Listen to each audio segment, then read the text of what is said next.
Hola a todos, yo soy la doctora Patricia Gómez, soy médico internista, diabetóloga del Hospital Clínico de la Universidad de Chile y del Centro Nueva Astoril. La clase de hoy tiene por título Diabetes, que la verdad que es muy extenso, pero nos vamos a enfocar en las novedades, en la evolución actual, en la nueva mirada que tenemos como diabetólogos para mirar a nuestros pacientes que viven con diabetes.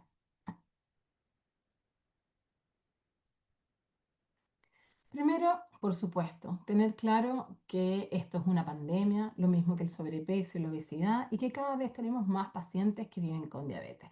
Pero más allá de eso, que eso es algo que ya lo sabemos, es bien conocido y que incluso por la IDF estamos como uno de los países con más alta prevalencia de diabetes en población adulta y más todavía en niños. Algo que sí llama mucho la atención es que el diagnóstico de diabetes no se sospecha y que muchos pacientes viviendo con diabetes no saben que la tienen. Uno de cada tres personas que viven con diabetes no saben que tienen esta enfermedad. Entonces, finalmente, tenemos claro que la magnitud es tremenda, pero el enfoque actual debería ser de una detección temprana para evitar, por supuesto, la mortalidad prematura y las complicaciones asociadas a la diabetes misma. La diabetes es una enfermedad crónica que se caracteriza por una hiperglicemia. Esta hiperglicemia desencadena un gran número de enfermedades asociadas al nivel de complicaciones micro y complicaciones macrovasculares, pero se caracteriza principalmente por la hiperglicemia crónica. Dentro de todas las diabetes, la diabetes tipo 2 corresponde al mayor porcentaje y es la que más conocemos y en la cual nos vamos a enfocar en esta clase. La diabetes tipo 2 es principalmente donde hay una alteración de la secreción de insulina por la célula beta, resistencia periférica en a nivel de musculatura y tejido adiposo, pero y también asociado a los malos hábitos de alimentación como son un estilo aumento de consumo de comidas procesadas, disminución de la actividad física, el sedentarismo, todo lo que conlleva la vida moderna actual. Entonces tenemos un gran porcentaje de pacientes con diabetes tipo 2 que corresponde casi al 90% de la población con diabetes. También tenemos la diabetes tipo 1, que esta, a diferencia de la tipo 2, corresponde o de una etiología más bien con con tratamiento de, eh, de insulina, tratamiento de insulina crónica. ¿Por qué? Porque lo que ocurre principalmente en esta diabetes es un déficit de insulina progresivo hasta llegar a un déficit absoluto. ¿Producto de qué? Mediada por anticuerpos. O sea, uno nace con una predisposición a presentar esta diabetes tipo 1 y en algún momento de la evolución de la vida de las personas, que sí, es cierto, habitualmente ocurre en niños, adolescentes o población adulto joven, ocurre un desencadenante tal que genera esta acción de estos anticuerpos y destrucción finalmente de la célula beta. Pero no podemos olvidar que a pesar de que es un bajo porcentaje comparado con diabetes tipo 2, la diabetes tipo 1 puede aparecer en cualquier momento de la vida. Uno tiene varios pacientes, incluso uno de los debut he tenido en este último tiempo un debut de pacientes sobre 70 años, entonces siempre hay que sospecharla. También tenemos la diabetes gestacional, que es la diabetes o la hiperglicemia generada durante el embarazo. El embarazo es un escenario donde hay una gran resistencia a la insulina y por lo tanto existe esta diabetes gestacional que conlleva complicaciones tanto maternas como neonatales. Y también tenemos los otros tipos de diabetes, dentro de los cuales tenemos diabetes monogénicas, o sea, donde hay una alteración mutacional, donde tenemos algunas alteraciones exocrinas también del páncreas como la fibrosis quística, la diabetes, algunos a fármacos, dentro de eso los corticoides son los más frecuentes, los antipsicóticos y algunos fármacos para el manejo del VIH. Esta es un gráfico donde se ve la evolución de la diabetes. Y aquí lo que yo quiero mostrarles principalmente cómo esto es la misma enfermedad, pero en distintas etapas. Entonces, tenemos que hablar bien de los nombres. Cuando un metabolismo es normal, no hay resistencia a la insulina, donde la célula beta está con una secreción adecuada, es en la primera parte, que es esto que llamamos normal, donde las glicemias están dentro de un rango aceptable. En ese rango, en esta primera columna, tenemos una glicemia en ayuna que está dentro de 70-99, donde la sensibilidad a la insulina permanece bien y por lo tanto también su secreción.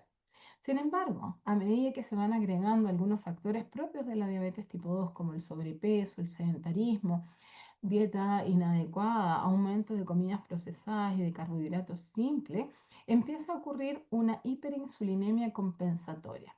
Es aquí donde tenemos el término de resistencia a la insulina, donde a pesar de que tenemos una glicemia normal también, esta normalidad de la glicemia es a expensas de un aumento de secreción de insulina por la célula beta, manteniendo las glicemias normales pero a expensas de una disminución de la sensibilidad, o sea, aumento de la resistencia y disminución de a poco de la función de la célula beta. Función que se mantiene hasta que tenemos el estado de prediabetes. Dentro de la prediabetes tenemos dos estadios, uno que es intolerancia a la glucosa y glicemia en ayuno alterada. En estas dos, los valores que están puestos aquí en esta tercera columna, donde ya la glicemia empieza a tener valores elevados. No tanto como para hablar de valores en diabetes, pero sí en valores de prediabetes, donde nos da un diagnóstico precoz y nos dice que ya el cuerpo, ya la célula beta está en disfunción, donde hay una disminución de la secreción y por supuesto cada vez más la resistencia a la insulina. Y finalmente, ya cuando los valores están en rango de diabetes, tenemos esta hiperglicemia sostenida con una gran cantidad de disminución, gran cantidad de resistencia y disminución de la célula beta. Es así como actualmente hablamos de estos criterios diagnósticos a nivel nacional e internacional, donde aquí hablamos de diabetes, prediabetes y los rangos normales de las pruebas diagnósticas que actualmente utilizamos. La glicemia en ayuna, con un ayuno alrededor entre 8 a 10 horas, una sobrecarga de glucosa de 75 gramos con una evaluación basal y 2 horas. La hemoglobina glicada, que actualmente la estamos utilizando mucho, pero tiene que ser estandarizada con una técnica HPLC y no solamente con la técnica, sino que también una calibración adecuada y saber interpretarla. No, no toda la hemoglobina glicada podrían estar normales o adecuadamente bien tomadas, porque como dice su nombre, es una hemoglobina y por lo tanto me habla de la exposición del glóbulo rojo a esta glicación. Y muchas veces alteraciones de la vida media, de producción o de otras cosas externas como transfusiones o eritropoyetina pueden hacer alterar esta hemoglobina glicada. Y por supuesto también cuando hay presencia de síntomas y la glicemia está sobre 200. Entonces, ya vimos que es tremendo la cantidad de pacientes que viven con diabetes, que la proyección a largo plazo es altísima y que la idea es detectar a pacientes asintomáticos. ¿Por qué? Porque la diabetes no tiene síntomas, es asintomática y empieza a generar síntomas cuando ya tenemos una diabetes descompensada. Entonces, en ese sentido, hablar de los pacientes cuando les hacemos screening es bastante importante. Por ejemplo, ¿qué es lo que hemos establecido?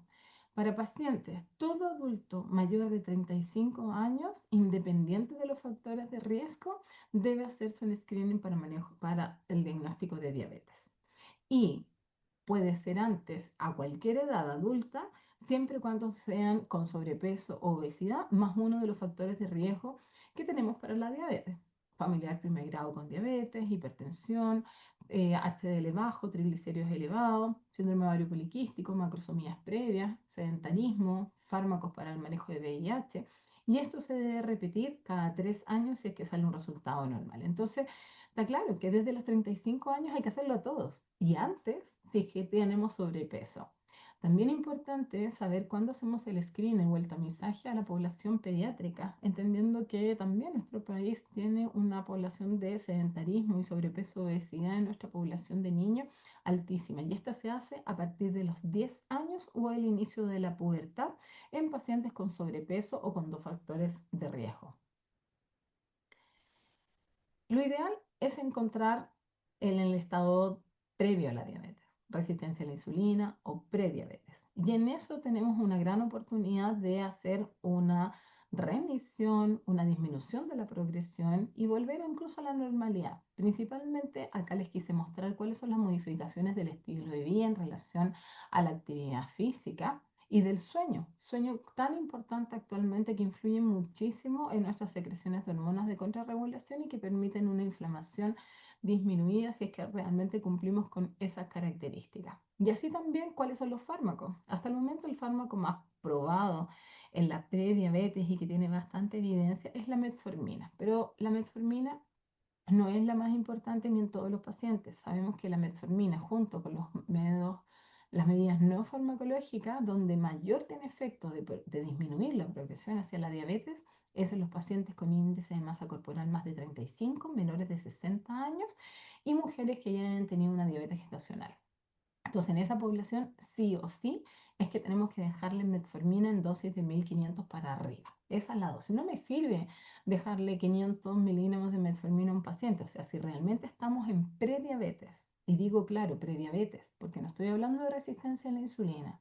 Resistencia a la insulina se maneja con dieta y actividad física, como lo hace un paciente con diabetes, porque recordemos que es la misma enfermedad. Pero en la prediabetes, cuando ya las glicemias están en un rango un poco alterado, pero no en un rango de diabetes, es donde debemos dejar los fármacos. Y en este caso, la metformina es una de las principales, pero desde una dosis realmente eficaz, que es de 1500 para arriba. También tenemos estudios con GLP-1 y algunos subanálisis con SGLT2, pero lo formal es que la metformina es el único fármaco que hasta ahora nos previene la prediabetes. Pero lo más importante sigue siendo la dieta y la actividad física. Incluso pueden ver acá ustedes como una reducción del 7% del peso corporal, más la actividad física disminuye la progresión a la diabetes en un 58%. Entonces no dejemos solo a los fármacos y explicarle bien a nuestros pacientes que no solo son los fármacos los que actúan, sino que la importancia de las medidas no farmacológicas. ¿Qué otro importante que ha de alguna manera cambiado un poco la visión es el manejo que tiene la obesidad?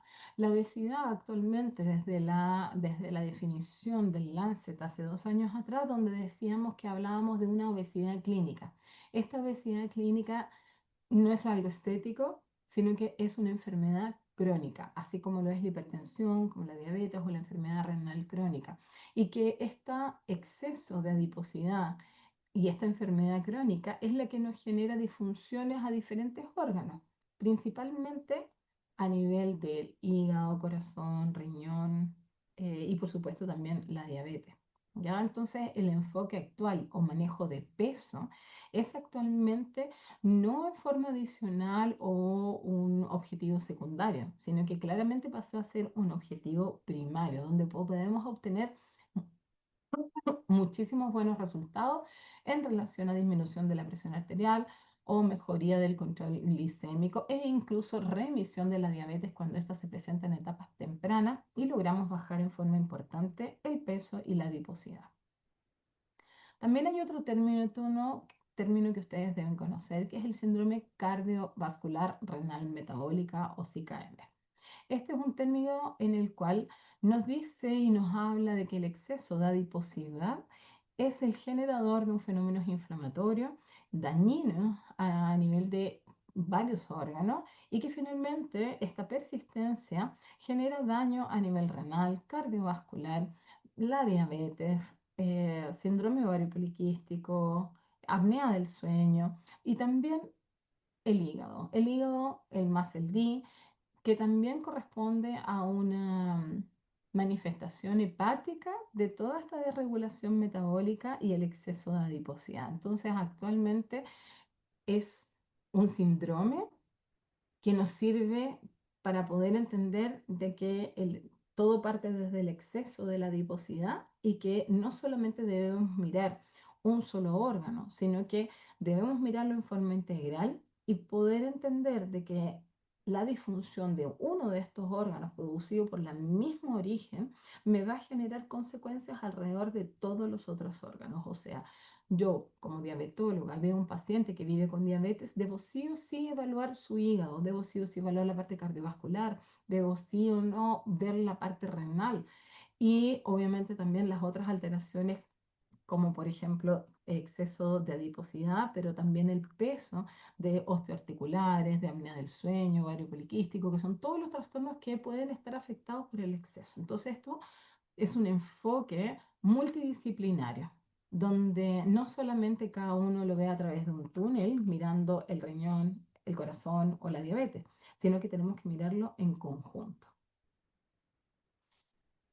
La fisiopatología o la explicación de por qué ocurre esta hiperglicemia, pasamos rápidamente a descubrir varios factores o varias variables que influyen. Partimos habitualmente con lo que nosotros llamamos el triunvirato. El triunvirato eran tres pilares fundamentales de por qué se producía la hiperglicemia. Y eso correspondía a un déficit de la secreción de insulina por parte del páncreas, un aumento de la producción hepática de glucosa como el neoglucogénesis y una resistencia a la insulina eh, a nivel del músculo esquelético. Pero actualmente se han descubierto 13 factores que influyen en esta hiperglicemia y lo hablamos como los 13 tumultuosos. Y ustedes pueden ver cómo persiste todavía la alteración de la célula beta, el músculo esquelético y el hígado. Pero ya aquí hay otros órganos que también influyen en la evolución de la hiperglicemia. La célula alfa, el riñón, el cerebro, el estómago, el intestino, la inflamación en general, la función inmune. Entonces, todas estas alteraciones son de alguna manera unas más que otras, pero son las que generan en conjunto la hiperglicemia. Me gusta mucho esta imagen del Nature que salió hace poquito, porque no solamente me habla de las alteraciones fisiológicas que generan la hiperglicemia, sino que los fármacos que consideramos actualmente y donde afectan o donde actúan en sus diferentes órganos productores de hiperglicemia. Entonces, hablamos de la importancia de detectar la diabetes en forma precoz, de poder disminuirlo, mirar al paciente en una mirada integral, viendo todos los órganos en relación principalmente a la obesidad, que actualmente es una enfermedad crónica. Pero una vez que ya tenemos la diabetes, lo que tenemos que hacer es evitar las complicaciones asociadas a esta enfermedad. Y dentro de eso tenemos varias metas. Dentro de las metas de control glicémico, tenemos que la mayoría de los pacientes que tienen una hemoglobina glicada menos de 7, probablemente vamos a disminuir muchísimo el desarrollo de las complicaciones microvasculares. Para la mayoría de los pacientes, hemoglobina menos de 7 es nuestro objetivo. Sin embargo, lo que hemos practicado actualmente es que esta debe individualizarse. Es decir, somos más laxos con una hemoglobina glicada un poco más alta en pacientes frágiles, en pacientes que están con múltiples complicaciones ya asociadas a la diabetes o una sobrevida muy corta. Y por otro lado, pacientes jóvenes, pacientes que no tienen complicaciones y que lamentablemente tienen el diagnóstico de diabetes en edades más tempranas, debemos ser más estrictos y probablemente lleguemos a valores a menos de 6,5. La glicemia capilar, que también está asociada con esa hemoglobina, es entre 80 y 130 de glicemia preprandial. Y otro factor importante dentro del control glicémico es el tiempo en rango. Tiempo en rango que lo obtenemos a través del monitoreo continuo de glucosa, otra variable importante para mantener y seguir la disminución de las complicaciones micro y macrovasculares. Y ese debería ser un tiempo en rango más de un 70%. El tiempo en rango está establecido con un intervalo entre 70 y 180. Así también debemos hablar de la hipoglicemia, porque es muy importante mantener el control de la hiperglicemia, pero la hipoglicemia también es más severa, en especial en el adulto mayor. Entonces aquí acordarse de los valores del nivel 1, que es menos de 70, el nivel 2, donde se habla de clínicamente significativa, menos de 54, y el nivel 3 o severa, que es cuando ya la hipoglicemia genera una alteración física que para su solución requiere asistencia de terceros. Y por supuesto hablarles de cómo es el manejo de tratamiento, donde hablamos de la regla de los 15. Entonces, tenemos la diabetes, la idea es evitar los daños generados por esta hiperglicemia crónica. Y una de las cosas importantes que tenemos que ver es cómo se hace la detección precoz o el screening, el cribado de las complicaciones micro y macrovasculares. Con respecto a la parte cardiovascular, el manejo de la presión arterial es fundamental. Debemos mantener a nuestros pacientes con diabetes con valores de cifras de menos de 130-80, donde el uso de los fármacos bloqueadores del eje como IECA y ARA2 son los de primera línea. La terapia con estatina. Las estatinas deben ser inicialmente como sugeridas, usadas, las de alta potencia. ¿Por qué? Porque principalmente nuestras metas se han puesto cada vez más estrictas. Para todo paciente que vive con diabetes, menos de 70 para evitar el riesgo y menos de 55 los pacientes que tienen ya un evento cardiovascular establecido o que tienen muy alto riesgo cardiovascular. Y la aspirina sigue siendo una recomendación principalmente para la prevención secundaria de los eventos isquémicos, no primaria. También tenemos que evitar la enfermedad renal crónica asociada a la diabetes. Entonces aquí se debe pedir en forma anual la relación albúmina-creatinuria en orina aislada, idealmente en la orina matutina. Pedir y calcular la filtración glomerular y el uso, por supuesto, de los fármacos bloqueadores del eje, en especial cuando la microalbuminuria está elevada sobre 30. Entonces, esto es fundamental porque son cosas que sabíamos hace mucho tiempo y que son fáciles de detectar.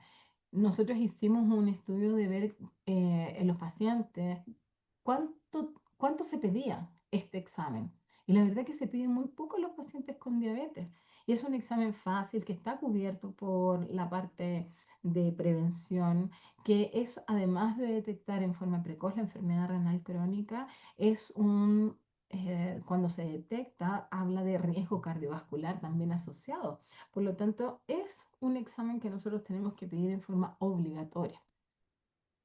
Por supuesto, también tenemos que hacer la prevención de la retinopatía diabética. ¿Cómo lo hacemos? A través del examen anual del fondo de ojo. Anual, cuando no hay alteraciones. ¿Ya? Neuropatía periférica. La neuropatía, por supuesto, esto es característico de una polineuropatía distal, simétrica y periférica, ¿no es cierto? Distal, y que ocurre como bien característico y por eso la anamnesis es muy importante.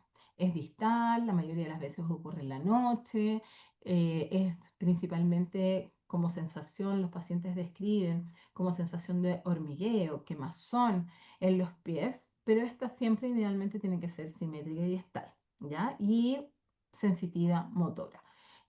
El screening precoz se hace con una vista de los pies en cada consulta. Siempre debemos mirar los pies en cada consulta que tenga el paciente y en forma anual el uso del monofilamento y el diapasón.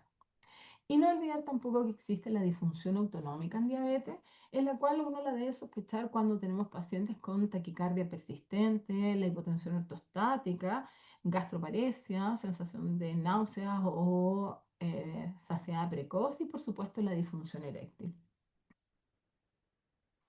Aquí ya les adelanté lo importante que es el manejo de la diabetes en el adulto mayor.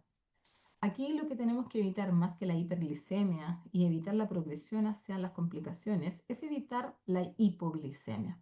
En este grupo de pacientes, especialmente los catalogados como frágiles, la hipoglicemia puede generar mucho más daño y está asociado a caídas, demencia y arritmias que pueden ser fatales. Y aquí ajustamos un poco las metas, siendo más laxos y por supuesto también simplificamos la terapia disminuyendo la polifarmacia y, por supuesto, tratando de no dejar fármacos que me pudieran generar hipoglicemia. Vamos a hablar un poquito del tratamiento.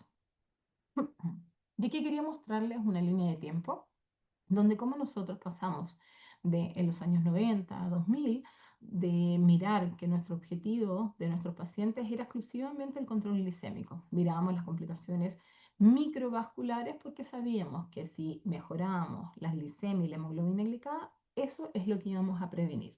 Y que no podíamos prevenir las complicaciones macrovasculares, dado que no existían fármacos que me los disminuyera y para disminuir los macrovasculares teníamos que agregar otras cosas como el control de la presión, el colesterol, dejar de fumar, el sedentarismo, además de el control glicémico. O sea, para las microvasculares sigue siendo el control glicémico lo más importante y las macrovasculares el control glicémico por sí solo no es suficiente para prevenirla.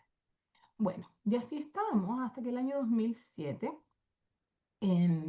se hizo un estudio que fue publicado en el New England que causó gran revolución, donde mostró que el uso de rosiglitazona comparado con placebo en nuestros pacientes con diabetes tuvieron un aumento significativo del riesgo de infarto y mortalidad por cardiovascular. Entonces, en ese año la FDA, teniendo en cuenta que iban a salir muchos más fármacos asociados o en respuesta a la diabetes, se estableció que todo fármaco que fuera creado o recetado o indicado para la diabetes debía tener estudios de seguridad cardiovascular. Es decir, en un periodo de seguimiento de 2 años, el uso de estos fármacos comparado con el no uso de estos fármacos no debería generar mayor riesgo cardiovascular y deberíamos tener una seguridad de que no iban a ocurrir los eventos mayores cardiovasculares. Entonces, así como salieron los de PP4, y los de PP4 mostraron ser seguros, o sea, a 2 años mostraron que estos fármacos no tenían aumento de los MACE, que es los eventos cardiovasculares mayores, que son mortalidad cardiovascular, infarto no fatal y stroke no fatal. Entonces, eran seguros de utilizar. Sin embargo, después ya en el año 2015 salió el primer estudio que vino a como revolucionar esto, y no estoy hablando hace muchos años, sino que estoy hablando hace 10, 11 años, donde los ISGLT2 comparado con placebo en pacientes con alto riesgo cardiovascular disminuían el riesgo de obtener un evento cardiovascular mayor. Así también se vio que tenía una disminución de la progresión de la enfermedad renal crónica, y también se empezaron a aparecer los estudios con una disminución de la insuficiencia cardíaca, hospitalizaciones y complicaciones. También en forma conjunta empezaron a salir los análogos de GLP-1 que también mostraron esto. Entonces, estos fármacos que inicialmente fueron incluidos para el manejo de la glicemia, que se le tenía que pedir seguridad cardiovascular, fue maravilloso para nosotros, dado que como solo podíamos controlar la glicemia, ahora podíamos tener otros fármacos que nos ayudaran a disminuir las complicaciones macrovasculares, que eran por las cuales estaban muriendo nuestros pacientes con diabetes. Y esos grandes resultados se extendieron. Dijeron, va, nos ayuda para el riñón, nos ayuda al corazón, nos ayuda a la insuficiencia cardíaca, nos ayuda al hígado. ¿Qué tal si hacemos estos estudios también en pacientes sin diabetes? Y todo eso también resultaba. Y es por eso que actualmente estos fármacos, nosotros hablamos de ellos como modificadores de enfermedad, no solamente en el ámbito de la diabetes, sino que también en el ámbito, por ejemplo, de la insuficiencia cardíaca, la enfermedad renal crónica o el hígado graso. Entonces pasamos un cambio de nuestro enfoque terapéutico, pasando de un enfoque más bien glucocéntrico, secuencial, y donde muchas veces ocurría la inercia terapéutica, a un tratamiento, un enfoque individual, integrado, donde pudiéramos combinar el tratamiento desde un principio, porque estamos mirando al paciente en forma integral, no solamente la glicemia, sino que también estamos mirando otros órganos. Y a futuro, ¿qué es lo que vemos? Principalmente que los fármacos en relación a las incretinas es lo que más viene actualmente y que probablemente es los nuevos fármacos que vamos a ver. Entonces, vamos a tocar un poco de los fármacos tradicionales, no insulínicos, la metformina, entendiendo que disminuye la neoglucogénesis a través de la AMPK, que también han salido recientemente algunas publicaciones del rol que pudiera tener a nivel intestinal, pero la verdad es que lo más estudiado es esta disminución de la neoglucogénesis hepática. ¿Tiene un rol a nivel intestinal? También lo tiene. ¿Tiene un rol a través de mejorar la resistencia a insulina a nivel muscular? También lo tiene. Y cosa importante que debo reforzarles es que este es un fármaco que se ajusta por función renal. Menos de 45, la dosis es dejarle el 50% de la dosis máxima, o sea, 1000. Y si tiene menos de 30, este fármaco debe ser suspendido. Los inhibidores de PP4, esta es una enzima que está a nivel intestinal que degrada el GLP-1 endógeno. Entonces, los inhibidores PP4 ya vimos en esta línea de tiempo que son seguros, que actúan prolongando la vida media de este GLP-1 endógeno. No aumenta la secreción de GLP-1, sino que la misma que uno secreta la mantiene por más tiempo. Son fármacos que tienen estudios de seguridad, o sea, son buenos, seguros, no generan hipoglicemia porque dependen como usan las incretinas, dependen de la glucosa oral, por lo tanto no generan hipoglicemia, mantienen un peso neutro. Sí, quizás no son tan potentes, por lo tanto la mayoría de las veces se usa en biterapia, no en monoterapia, y se pueden usar con alteración de la función renal. La gracia es que lina, gliptina y eugliptina no se juntan por función renal, lo cual pudiera ser más fácil de su uso. La metformina sigue siendo súper potente. Los inhibidores de PP4 no son tan potentes, pero son más seguros. Y las sulfonilurias, que son secretagogos independientes de la glucosa que tenga el paciente. Por lo tanto, el riesgo de hipoglicemia, aumento de peso, es altísima y no debe ser idealmente utilizada en los adultos mayores. Los ISGLT2. Bueno, sabemos que estos fármacos son dentro de los modificadores de enfermedad. Aquí ustedes pueden ver cómo se comporta un túbulo proximal en pacientes que orinan con glucosa, pero en el túbulo proximal claramente son reabsorbidos por estos ISGLT2 y devueltos a la sangre. En los pacientes con diabetes, la glicemia está muy alta en la sangre, por lo tanto tenemos una concentración de azúcar en la orina muy alta, lo que hace que los SGLT2 aumenten y que hay una mayor reabsorción y por lo tanto vamos a ver glucosuria en un paciente diabético con valores mucho más altos porque se empiezan a aumentar los SGLT2. Pero cuando hay inhibición de estos ISGLT2 no ocurre esta gran reabsorción.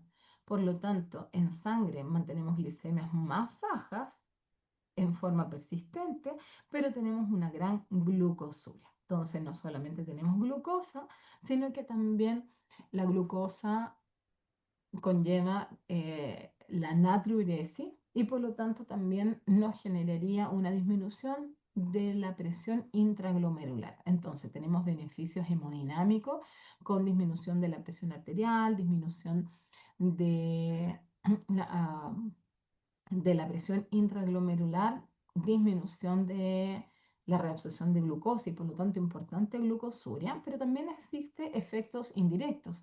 Estos efectos indirectos son los que de alguna manera nos han validado el por qué estos ISGLT2 están funcionando a nivel del mismo corazón, como mejorando la energía mitocondrial, mejorando la insuficiencia cardíaca, mejorando la contractibilidad, aumentando la autofagia y a nivel renal, como también disminuye la energía que utiliza a nivel renal y mejora la funcionalidad mitocondrial también del túbulo renal.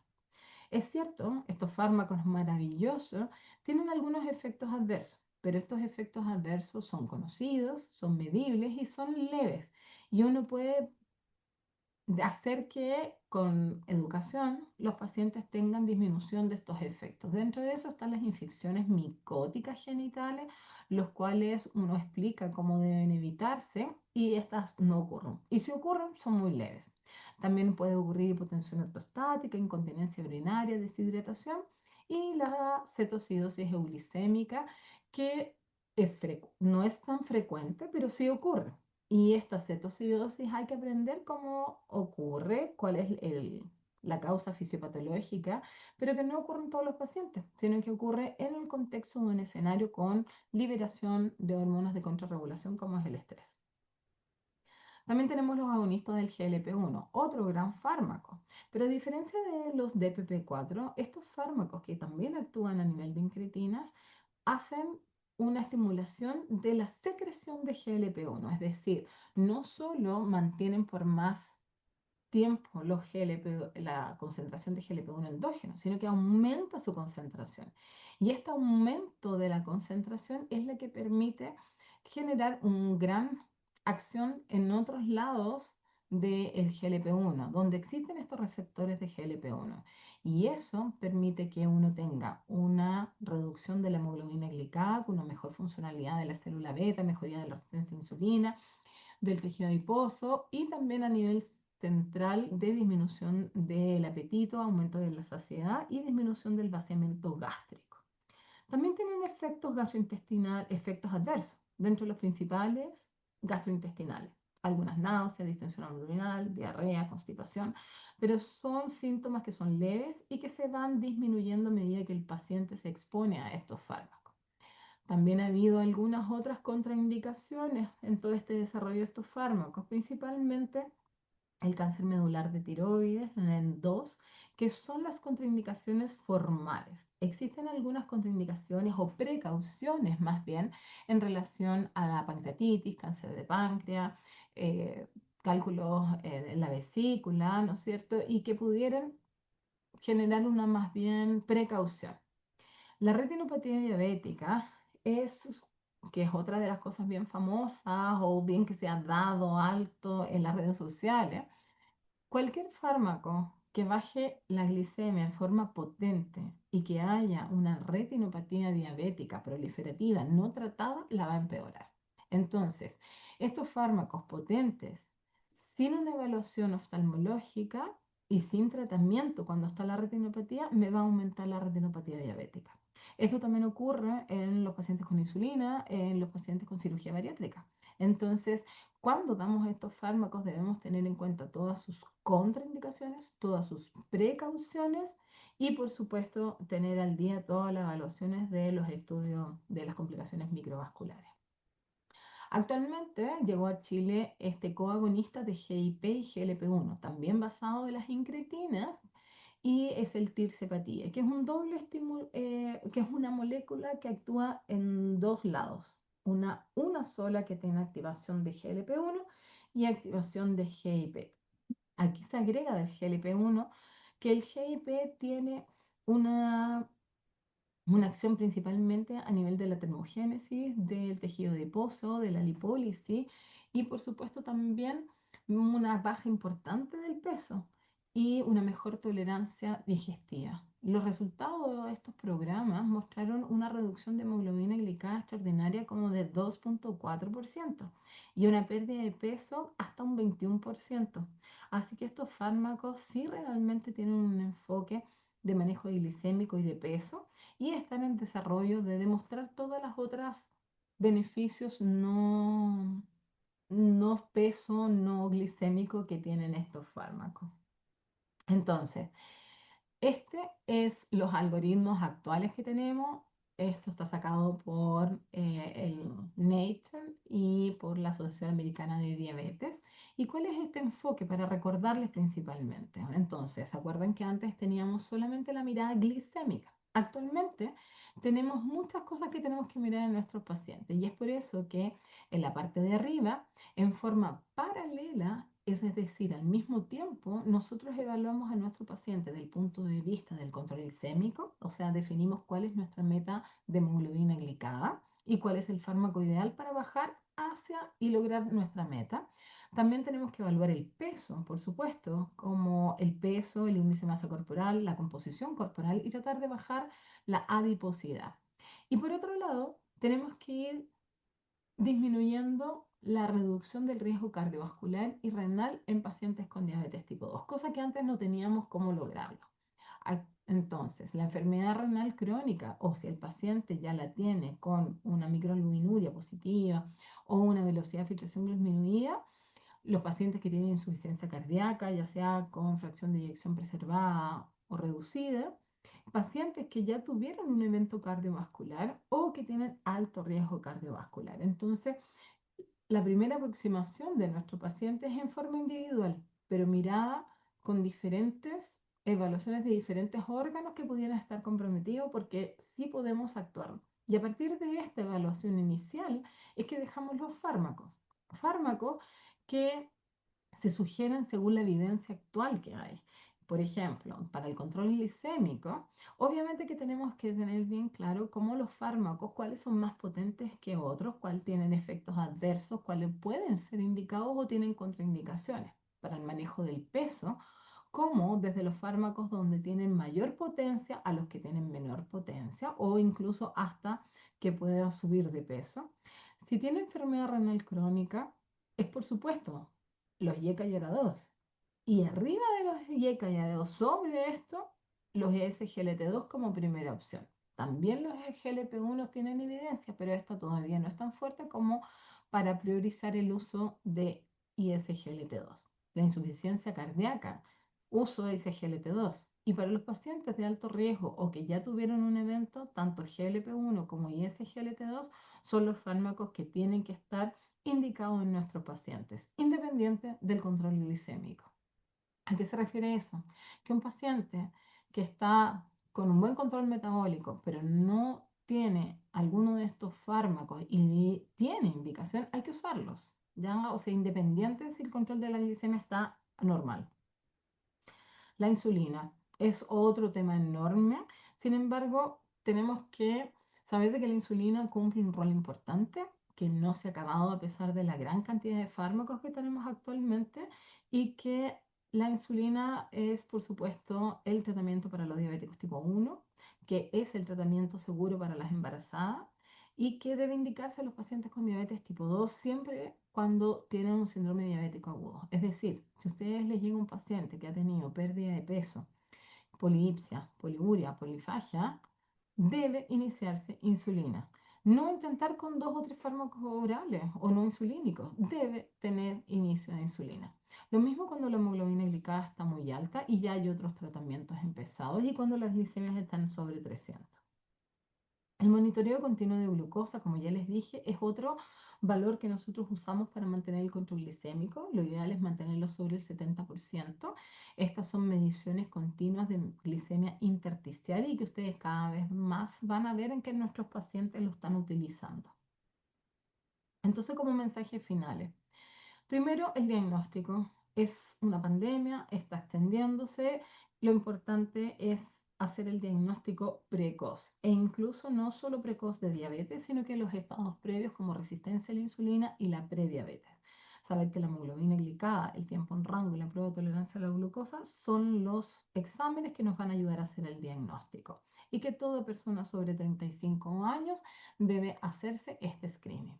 Que el enfoque actual es el uso de los fármacos modificadores de enfermedad para prevenir algunas complicaciones asociadas a la diabetes, pero que tienen cierta indicación. Por ejemplo, insuficiencia cardíaca, enfermedad renal crónica, enfermedad aterosclerótica, el hígado graso. Que estos fármacos deben estar presentes idealmente en nuestra terapia. Y por supuesto que no debemos tratar solamente números, que aquí es lógico. Y uno entiende que a veces estos fármacos que son ideales, que nos han modificado la visión actual y que han disminuido la progresión de enfermedades cardiovasculares, sí, idealmente, pero también tienen un costo. Y no todo paciente puede estar con esos fármacos.